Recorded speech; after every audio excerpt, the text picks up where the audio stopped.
नमस्कार, आप सभी का स्वागत है हमारे YouTube चैनल पर, जिसमें हम अलग अलग गवर्नमेंट वैकेंसीज़ के बारे में बात करेंगे। आज की पहली वैकेंसी है गवर्नमेंट, सेंट्रल गवर्नमेंट की, गवर्नमेंट ऑफ इंडिया के ने निकाली है। मिनिस्ट्री ऑफ डिफेंस के अंडर आर्मी ऑर्डिनेंस कोर की डिफरेंट यूनिट्स और डिपोज के लिए। जैसा कि आप सब देख सकते हैं, इस वैकेंसी का जो एडवर्टाइजमेंट नंबर है वो यहाँ दिया गया है। मैं उसे मार्क कर देता हूँ।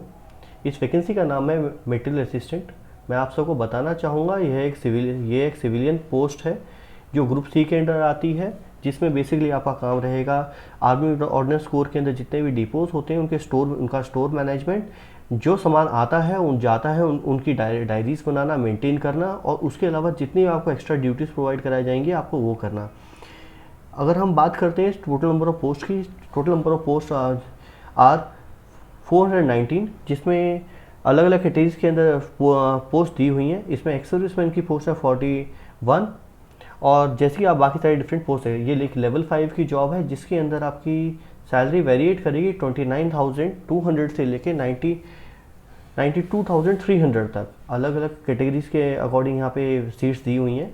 अगर हम अप्रॉक्सीमेट आपकी इन हैंड सैलरी की बात करें तो इन हैंड सैलरी लगभग आपकी आएगी 32,290 के आसपास। और ग्रॉस पे की अगर हम बात करें तो जो टोटल सैलरी आपकी बनेगी 35,221 रुपीज़।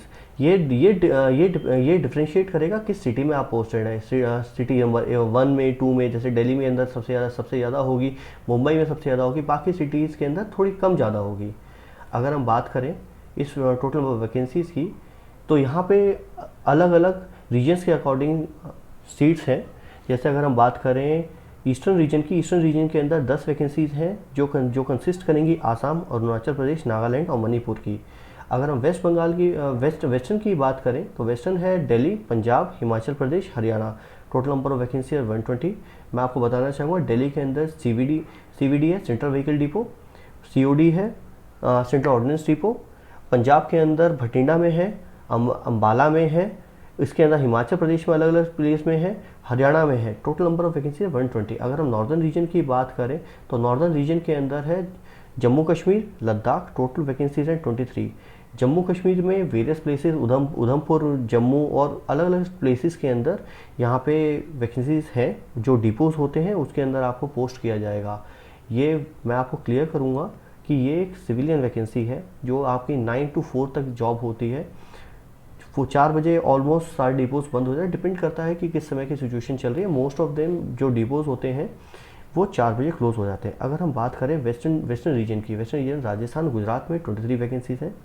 सेंट्रल वेस्ट की बात करें जिसमें मध्य प्रदेश, उत्तर प्रदेश, उत्तराखंड आएगा, इसमें 185 सबसे ज़्यादा वैकेंसीज यहाँ पे हैं। अगर हम बात करें सेंट्रल ईस्ट की तो वेस्ट बंगाल, उत्तराखंड, सिक्किम में 26 पोस्ट हैं।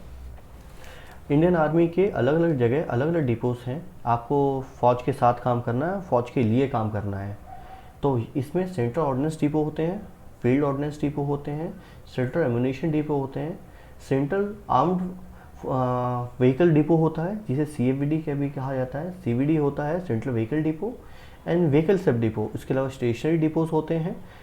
आर्मी के अंदर एक सुई से लेके एक टैंक तक जब इंडक्ट किया जाता है अलग अलग यूनिट्स में देने से पहले, store management basically army ordnance core का काम होता है। यहाँ पे सिविलियन वैकेंसीज की बहुत ज़्यादा इंपॉर्टेंस होती है। यह वैकेंसी बहुत कम समय के बाद आई है, तो आपको इसके लिए बहुत हिम्मत लगानी है, मेहनत करनी है और ये पोस्ट लेके जानी है। ये एक बहुत ही अच्छी जॉब है। अगर हम पोस्ट की बात करें, नाम मटेरियल असिस्टेंट आप देख सकते हैं। एज होगी 18 से लेके 27 ईयर्स तक। बाकी रिलैक्सेशन गवर्नमेंट के अकॉर्डिंग है, जैसे कि आप सब जानते हैं। मैं आपको वो भी उसके बारे में डिटेल बताऊंगा। अगर मिनिमम ग्रेजुएशन क्वालिफिकेशन की बात करें तो ग्रेजुएट होना चाहिए किसी भी डिसिप्लिन में। उसके अलावा डिप्लोमा इन मेटल मैनेजमेंट या diploma in engineering from any discipline. ये वैकेंसीज हैं, ये एलिजिबिलिटी क्राइटेरिया है जो आपको फुलफिल करना है। मैं आसान शब्दों में बताऊं तो किसी भी सब्जेक्ट में ग्रेजुएट, उसके अलावा डिप्लोमा होना चाहिए मेटल मैनेजमेंट में, या फिर आपने किसी भी प्रकार का डिप्लोमा किया हुआ है इंजीनियरिंग के अंदर, तो आप एलिजिबल हैं इस पोस्ट के लिए। आइए हम आगे देखते हैं पोस्ट के अंदर। तो इस पोस्ट की बात करें, जिस डेट से रिक्रूटमेंट आया है उस डेट से 21 डेट्स के अंदर आपको फॉर्म फिल करना है। रिक्रूटमेंट की साइट है aocrecruitment.gov.in। अगर हम रिलैक्सेशन की बात करते हैं तो मैं मेजर रिलैक्सेशन आपको बता दूँ। SC/ST कैटेगरी के अंदर 5 year, OBC 3 year, P physically handicap unreserved के लिए 10 ईयर्स, फिजिकली डिसेबल्ड के लिए OBC में, माफ़ कीजिए सही शब्द है फिजिकली डिसेबल्ड, 13 ईयर्स, और फिजिकली डिसेबल्ड में SC/ST के अंदर 15 ईयर्स। और एक्स की बात करूँ 3 years from reducing the military age, जिसमें आपकी एज है उस मिलिट्री एज के अकॉर्डिंग आपको डिक्रीज़ करके है। बाकी सब रिलैक्सेशन आप देख सकते हैं। यहाँ पे एक्स-सर्विसमैन की डेफिनेशन दी गई है, कौन सा एक्स-सर्विसमैन में लाई करता है। आइए हम आगे देखते हैं, इंपॉर्टेंट पॉइंट कवर करेंगे ताकि आपका समय ना खराब हो किसी भी प्रकार से। आपको मैं क्लियर कर देता हूँ, यहाँ पे कुछ इंपॉर्टेंट इंस्ट्रक्शंस हैं। आपको कोई भी एप्लीकेशन बाई पोस्ट सिकंदराबाद नहीं भेजनी है। सिकंदराबाद आर्मी ऑर्डिनेंस कोर का सेंटर है, वहाँ आपको किसी भी प्रकार से एप्लीकेशन बाई पोस्ट नहीं भेजनी है। इनिशियली पहले किसी समय में भेजी जाती थी, लेकिन अब नहीं। एप्लीकेशन जो फिल करनी है, जिस डेट से एम्प्लॉयमेंट आया है उसे 21 डेज़ के अंदर आपको फिल करनी है। बेसिक इन्फॉर्मेशन दी हुई है, ठीक है। जैसे आपको क्या क्या अपलोड करना है। ID प्रूफ अपलोड करना पड़ सकता है, आधार कार्ड हो सकता है, पैन कार्ड हो सकता है, वोटर ID, पासपोर्ट। और उसका साइज़ यूजुअली होना चाहिए 50 KB ईच। आपको अपना जो पिक्चर अपलोड करनी है, इसमें 70% फ़ोटो आपका विजिबल होना चाहिए और 3 महीने के अंदर फ़ोटोज़ आपने खिंचवाया होना चाहिए। 10th की मार्कशीट। उसके अलावा अब हम बात करते हैं सिलेक्शन क्राइटेरिया, किस प्रकार से सिलेक्शन होगा।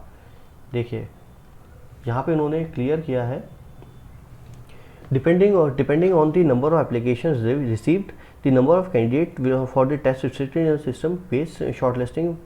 मैं आपको आसान शब्दों में बताता हूँ, जितनी भी एप्लीकेशन आएंगी उसे 1:50 रेशो में हर पोस्ट के लिए 50 कैंडिडेट बुलाए जाएंगे, और वो डिपेंड कर, और उसके लिए मिनिमम क्वालिफिकेशन के ऊपर मेरिट लिस्ट बनेगी।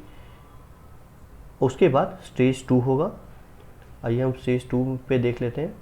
स्टेज 2 रिटन एग्ज़ाम है, जिसके अंदर जनरल इंटेलिजेंस एंड रीजनिंग आएगी 50 नंबर की, न्यूमेरिकल एप्टीट्यूड है 25 नंबर का, जनरल अवेयरनेस है 25 नंबर का, और इंग्लिश और कॉम्प्रीहेंशन है 50 नंबर का। जो टोटल मार्क्स बैठ जाते हैं 150। जो आपको सेंटर दिया जाएगा वो जो फर्स्ट कम फर्स्ट बेसिस के बेसिस पे जाएगा। इसमें नेगेटिव मार्किंग है, जिसे आप बहुत ज़्यादा ध्यान से आपको नोट करना है। नेगेटिव मार्किंग दी हुई है, यहाँ पे दिया गया है पूरा सिलेबस। रीजनिंग में क्या आएगा, इंटेलिजेंस में क्या आएगा, GS में क्या आएगा। अब मैं आपको बताना चाहूँगा, आपकी जो पोस्टिंग है वो अलग अलग रीजन्स के हिसाब से होगी, और ये recruitment cell army ordnance corps centre decide करेगा कि आपको पोस्टिंग कहाँ दी जाएगी। यूजुअली एक ही सिटी में पूरी लाइफ आराम से कट सकती है, डिपेंड करता है कि आपको प्रमोशन के बाद कहाँ जाना पड़े। चलिए आगे हम देखते हैं इसके बारे में। यहाँ पे मिसकंडक्ट के बारे में बताया गया है। अगर कोई भी किसी भी प्रकार का लीगल कॉम्प्लिकेशन आता है तो उसको सिकंदराबाद में ही, इसकी जुरिडिक्शन में ही डील किया जाएगा। यहाँ पे दिए गए हुए हैं सर्टिफिकेट्स, जो फॉर्मेट ऑफ सर्टिफिकेट्स हैं। आइए अब इस पोस्ट के बारे में थोड़ा बहुत जान लेते हैं।